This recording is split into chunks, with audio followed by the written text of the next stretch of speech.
കർത്താവായ യേശുവിന്റെ അതിപരിശുദ്ധ നാമം മഹത്വപ്പെടുമാറാകട്ടെ.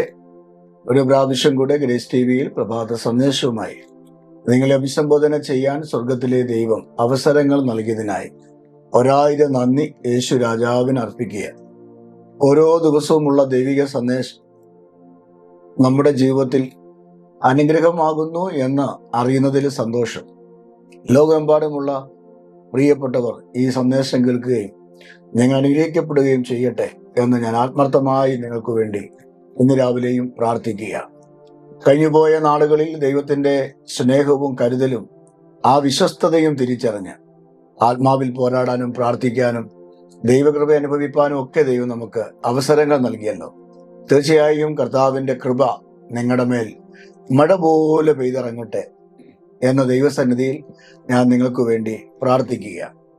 ഇന്നത്തെ ചിന്തയ്ക്ക് വേണ്ടി പരിശുദ്ധ ആത്മാവ് എൻ്റെ പക്കൽ നൽകപ്പെട്ടിരിക്കുന്ന വേദവാക്യം മത്തായിയുടെ സുവിശേഷം 25-ാം അധ്യായം 21-ാമത്തെ വാക്യമാണ്.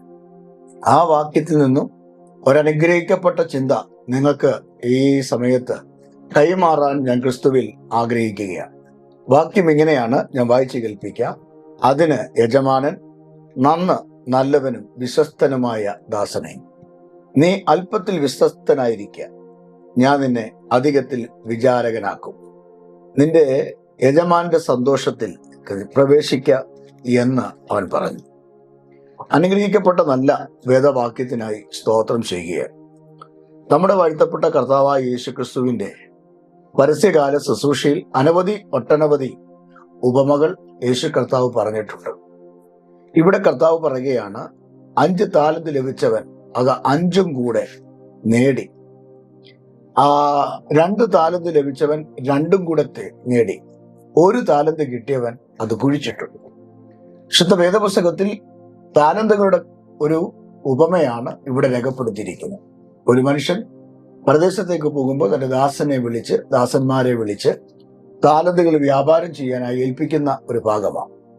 എന്നാൽ 5 കിട്ടിയവൻ 5ഉം കൂടെ അത് വ്യാപാരം ചെയ്തു. 2 കിട്ടിയവൻ 2ഉം കൂടെ വ്യാപാരം ചെയ്തു.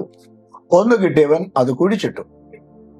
യജമാനൻ തിരിച്ചു വന്നപ്പോൾ താലന്തുകൾ ചോദിക്കുമ്പോൾ വ്യാപാരം ചെയ്തവർ അത് അവർക്ക് തിരികെ കൊടുക്കുന്ന ഒരു ഭാഗം നമുക്കിവിടെ കാണാൻ കഴിയും.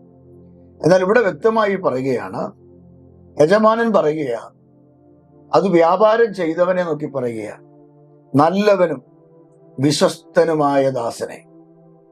അതെന്നാ വിളിയല്ലേ, നല്ലവനും നല്ലവനും വിശ്വസ്തനുമായ ദാസനെ.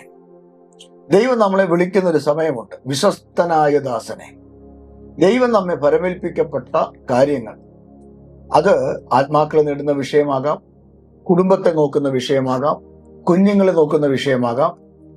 ജീവിതത്തിൽ ദൈവം ആക്കി വെക്കുന്ന സ്ഥാനങ്ങളിൽ, അവസരങ്ങളിൽ വിശ്വസ്തതയോടുകൂടെ കാര്യങ്ങൾ ഉത്തരവാദിത്തപ്പെട്ട നിലയിൽ ചെയ്യുമ്പോൾ നമ്മളെ ദൈവം വിളിക്കുന്ന ഒരു വിളിയാ, നല്ലവനും വിശ്വസ്തനുമായ ദാസനെ. ഇവിടെ യജമാനന്റെ സന്തോഷത്തിലേക്ക് നിങ്ങൾ പ്രവേശിക്കുക എന്ന് പറയുന്ന ഒരു ഭാഗമുണ്ട്. ആ ഭാഗം ഞാൻ ഇങ്ങനെ നിങ്ങളെ ഒന്ന് കൊണ്ടുവരാൻ താല്പര്യപ്പെടുകയാണ്. യജമാനന്റെ ഇഷ്ടം എന്താണ്? യജമാനന്റെ സന്തോഷം എവിടെയാണ്? എവിടേക്കാണ് നല്ലവനും വിശ്വസ്തനുമായ ദാസനെ പ്രവേശിപ്പിക്കുന്നത്? കർത്താവിന്റെ വചനത്തിൽ നമുക്ക് മനസ്സിലാക്കാൻ കഴിയും. യേശു കർത്താവ് ഒരിക്കൽ ഇങ്ങനെ പറഞ്ഞു, ഞാൻ പോകുന്നു നല്ലത്, ഞാൻ പോയാൽ നിങ്ങൾക്ക് വേണ്ടി വാസസ്ഥലം ഒരുക്കും. അതിന്റെ പണി കഴിയുമ്പോൾ ഞാൻ മടങ്ങി വരും, നിങ്ങളെ ചേർത്തുകൊണ്ട് പോകാൻ, അതിലേക്ക് നിങ്ങളെ പ്രവേശിപ്പിക്കാൻ. ഇവിടെ പ്രവേശിക്കുക എന്ന് പറയുന്ന ഒരു പദം, ആ പ്രവേശിക്കുക എന്ന് പറയുന്നത് എവിടേക്കാണ് എന്ന് അവിടെ നമ്മളെ കാണുന്നു. യജമാനന്റെ സന്തോഷത്തിൽ. യജമാനൻ നമ്മുടെ കർത്താവിന്റെ സന്തോഷം. നമ്മുടെ കർത്താവിന് ഒരു സന്തോഷമുണ്ട്, നമ്മളിൽ ഒരു സന്തോഷം. എന്താണ്? നാം അവന്റെ പ്രവേശനത്തിൽ, അല്ലെങ്കിൽ അവന്റെ കൂടാരത്തിൽ പ്രവേശിക്കുക എന്നുള്ളതാണ്. ഈ ഭൂമിയിലേക്ക് വന്ന് കന്യക ജനമെടുത്ത് കഷ്ടപ്പെട്ട് കഷ്ടത അനുഭവിച്ച് ക്രൂശിക്കപ്പെട്ട് ക്രൂശ് അനുഭവിച്ച് അവിടുന്ന് അടക്കം ചെയ്ത് അവിടുന്ന് ഉയർത്തെഴുന്നേറ്റ് 40 ദിവസങ്ങൾ ശിഷ്യന്മാർക്ക് പ്രത്യക്ഷപ്പെട്ട് ഒലിവുമലയിൽ വെച്ച് പ്രത്യക്ഷനായി അപ്പോൾ തന്നെ അവിടെ നിന്ന് എടുക്കപ്പെട്ട് പിതാവിന്റെ വലതുവശത്ത് പക്ഷപാതം ചെയ്യുന്ന കർത്താവിന്റെ ആ സന്തോഷം എപ്പോഴാ ആ സന്തോഷം പൂർത്തിയാകുന്ന അറിയാമോ? ആ യേശു അനുഭവിച്ച കഷ്ടതകളും വേദനകളും നമ്മളെ നിത്യതയെ കൊണ്ടുപോകാൻ വേണ്ടിയാണ്, നമ്മളെ നിത്യതയിൽ എത്തിക്കാൻ വേണ്ടിയാണ്. അകന്നുപോയ ദൈവത്തിങ്കിലേക്ക് നമ്മെ, ആ കൂടാരത്തിലേക്ക് നമ്മെ പ്രവേശിപ്പിക്കാൻ വേണ്ടിയാണ്.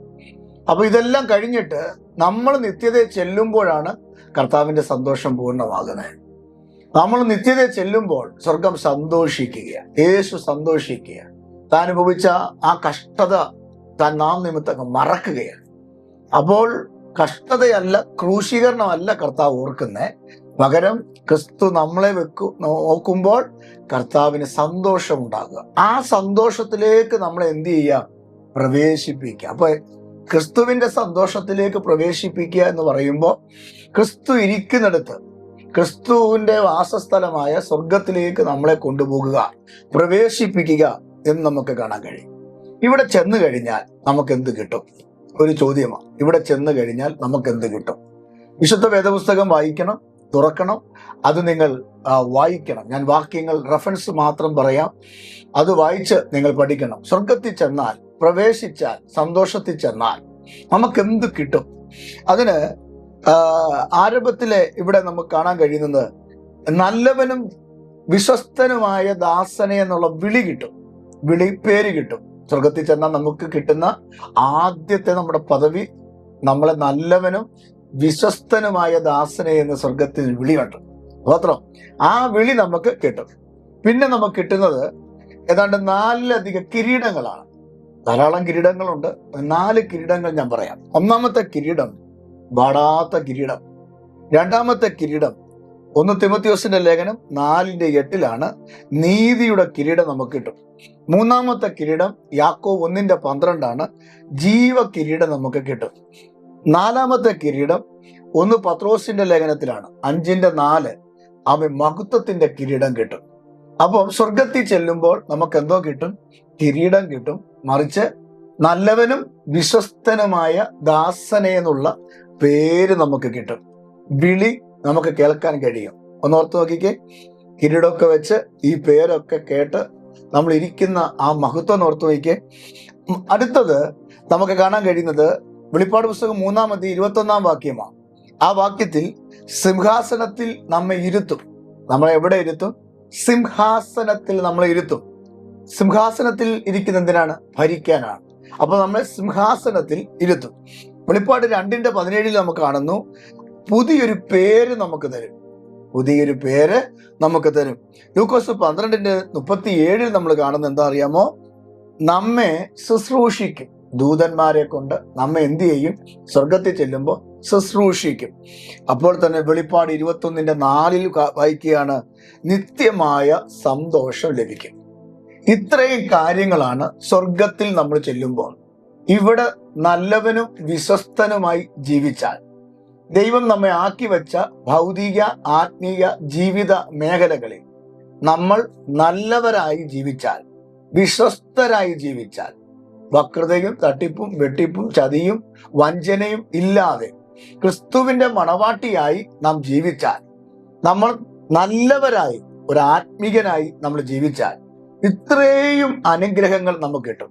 ഈ വാക്യങ്ങളൊക്കെ ഞാൻ എടുത്ത് വായിച്ച് കേൾപ്പിക്കേണ്ടതാണ്. പക്ഷേ 10 മിനിറ്റ് കൊണ്ട് നമ്മുടെ ഈ മെസ്സേജ് അവസാനിപ്പിക്കണമല്ലോ. അതുകൊണ്ടാണ് ഞാൻ റെഫറൻസ് പറഞ്ഞത്. തീർച്ചയായും ഇന്ന് നിങ്ങളൊന്നും ചെയ്തില്ലെങ്കിലും നിങ്ങളുടെ കയ്യിലിരിക്കുന്ന വിശുദ്ധ വേദപുസ്തകം വീട്ടിൽ കാണുമല്ലോ, ഇല്ലെങ്കിൽ നിങ്ങളുടെ മൊബൈലിൽ കാണുമല്ലോ, ആ ആപ്ലിക്കേഷനിലോ അല്ലെങ്കിൽ നിങ്ങൾ ബൈബിളിലോ നോക്കിയിട്ട് നിങ്ങൾ ഈ റെഫറൻസുകളെല്ലാം വായിക്കണം. അവിടെ ഈ കാര്യങ്ങളെല്ലാം എഴുതിയിട്ടുണ്ട്. നിങ്ങൾക്കുള്ള കിരീടം, നിങ്ങൾക്കുള്ള വാഴ്ച, നിങ്ങൾക്കുള്ള മഹത്വം, നിങ്ങളുടെ പേര് പുതിയ പേരായി മാറും. അപ്പോൾ തന്നെ നിങ്ങൾ നല്ലവരും വിശ്വസ്തനുമായ ദാസനെ എന്നുള്ള വിളിക്ക് നിങ്ങൾ യോഗ്യരായി മാറും. അപ്പൊ ഇന്ന് ശ്രദ്ധിക്കുക, നമ്മൾ മരിച്ച് സ്വർഗത്തിൽ എത്തുമ്പോൾ നമുക്കുള്ള അനുഗ്രഹങ്ങളാണ് ഞാൻ നിങ്ങളോട് പറഞ്ഞത്. നമുക്കുള്ള അനുഗ്രഹങ്ങൾ. ഈ അനുഗ്രഹങ്ങൾ ആഗ്രഹിക്കുന്ന പേരുണ്ട്. ഈ അനുഗ്രഹം എനിക്ക് വേണം, ഞാൻ മരിച്ചു കഴിഞ്ഞ് എനിക്കൊരു ജീവിതമുണ്ട്, ആ ജീവിതം നരകത്തിലല്ല സ്വർഗത്തിലാകണം എന്ന് ആഗ്രഹിക്കുന്ന പേരുണ്ട്. അത് നേടാൻ സിമ്പിളാ പ്രിയരെ. അതിന് വലിയ പാടുകളൊന്നുമില്ല. നിങ്ങളുടെ കോഴിയോ കോഴിച്ചോരയോ എണ്ണയോ ഭരണിയോ നിങ്ങൾ ഉണ്ടാക്കി വെച്ച പണമോ നിങ്ങളുടെ സ്ഥാനങ്ങളോ മാനങ്ങളോ ഒന്നും ദൈവത്തിന് വേണ്ട. ദൈവത്തിന് വേണ്ടത് ഇത്രയേ ഉള്ളൂ. നിങ്ങൾ ഇരിക്കുന്ന ഇരിപ്പിടത്തിലിരുന്ന് യേശുവേ എന്ന് വിളിച്ചാൽ മതി.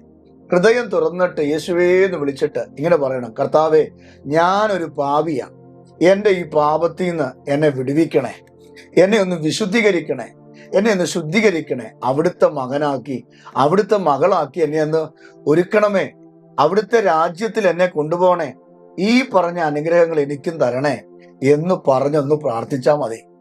കണ്ണുനീരൊഴുക്കി ഒന്ന് പ്രാർത്ഥിച്ചു നോക്കിക്കേ. മുട്ടിന്മേൽ ഇരുന്നൊന്ന് പ്രാർത്ഥിച്ചു നോക്കിക്കേ. ദൈവസന്നിധി പരമാർത്ഥതയോട് രണ്ട് കൈയും അലർത്തി വെച്ച് സ്വർഗത്തിലേക്ക് നോക്കി ഒന്ന് പ്രാർത്ഥിച്ചു നോക്കിക്കേ. ഈ അനുഗ്രഹങ്ങൾ നിങ്ങൾക്ക് കിട്ടും.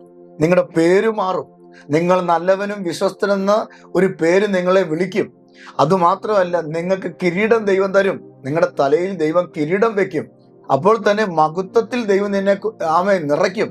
നിത്യമായ സന്തോഷം കൊണ്ട് കർത്താവ് നിന്നെ മാനിക്കും. നോക്കിക്കേ, സിംഹാസനത്തിൽ ഒരു രാജാവിനെ പോലെ നിങ്ങളെയും യേശു ഇരുത്തും. ഈ സന്തോഷത്തിൽ പ്രവേശിപ്പിക്കാൻ നിങ്ങളെ ദൈവം ഒരുക്കട്ടെ എന്ന് ഞാൻ ഇന്ന് രാവിലെ നിങ്ങളെ ആശംസിക്കുക. ഈ ഭൂമിയിൽ ഒന്നും നേടിയില്ലെങ്കിലും, വീടോ കാറോ പണമോ ബാങ്ക് ബാലൻസോ ഒന്നും നിങ്ങൾ നേടിയില്ലെങ്കിലും, ഇന്ന് രാവിലെ ഞാൻ നിങ്ങളോട് പറയാം, ഈ പറഞ്ഞ അനുഗ്രഹങ്ങൾ നിങ്ങൾ സ്വർഗത്തിൽ നേടണം. അങ്ങനെ നിങ്ങൾ നേടിയാൽ നിങ്ങൾ അനുഗ്രഹിക്കപ്പെട്ടവരാകും. നിങ്ങൾക്കൊരു നിത്യതയുണ്ട്. നിങ്ങൾക്ക് സ്വർഗത്തിൽ അനുഗ്രഹമുണ്ട്. ഈ അനുഗ്രഹമെല്ലാം നിങ്ങൾക്ക് സ്വന്തമാക്കാൻ കഴിയും. അങ്ങനെയെങ്കിൽ ഞാൻ നിങ്ങൾക്ക് വേണ്ടി പ്രാർത്ഥിക്കട്ടെ. എൻ്റെ കൂടെ ചേർന്ന് ഒരു വാക്ക്, കർത്താവേ, ഞാൻ ഇന്ന് രാവിലെ ഈ മക്കൾക്ക് വേണ്ടി പ്രാർത്ഥിക്കുന്നു. ഇന്ന് രാവിലെ ഞങ്ങൾക്കുള്ള അനുഗ്രഹങ്ങളെക്കുറിച്ച് കേൾക്കാൻ കർത്താവ് കൃപ ചെയ്തല്ലോ. ഈ അനുഗ്രഹത്തിന് കൂട്ടവകാശികളാക്കി, ഞങ്ങളെ അവകാശികളാക്കി കർത്താവ് തീർക്കണമേ.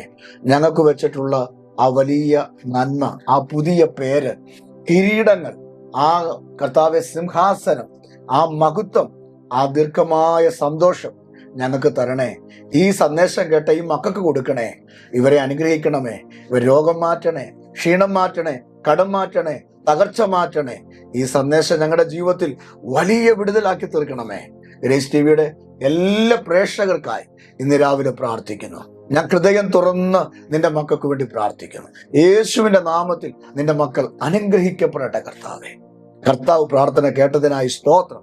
യേശുവിൻ നാമത്തിൽ തന്നെ ആമേൻ. ഈ സന്ദേശം നിങ്ങൾക്കൊരു അനുഗ്രഹമാകും. നിങ്ങൾക്ക് ഇഷ്ടപ്പെട്ടെങ്കിൽ മറ്റുള്ളവർക്ക് ഷെയർ ചെയ്യുക. ഗ്രേസ് ടിവിയുടെ പ്രവർത്തനങ്ങളെ ഓർത്ത് നിങ്ങൾ പ്രാർത്ഥിക്കുക. അടുത്ത ദിവസം ഇതേ സമയം മറ്റൊരു ചിന്തയുമായി നമുക്ക് കാണാം. ദൈവം നിങ്ങളെ അനുഗ്രഹിക്കുമാറാകട്ടെ. ആമേൻ.